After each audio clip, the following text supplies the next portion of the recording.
To change your Xfinity router IP address, so what we can do is, firstly, it all depends on whether you want to change the public IP address or the local IP address. Okay, so for public IP address, so firstly, just you can either log into your Xfinity gateway, like type in on your browser, go to type in HTTP. Okay, just type in 10.0.0.1.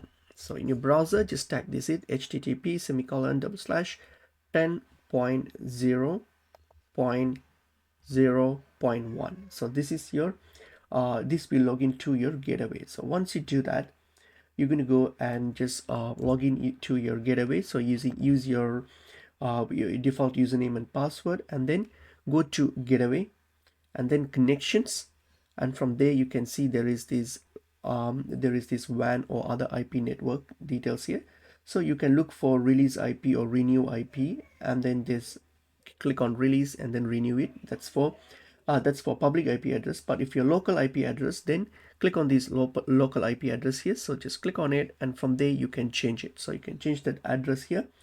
Okay, so from there you can change the address here, so like the router IP, change that, and once you're done with that, save the changes, click on save settings, and your router will reboot, and that will change the IP address for you. So it depends on how you want to do it. So that's basically how it is.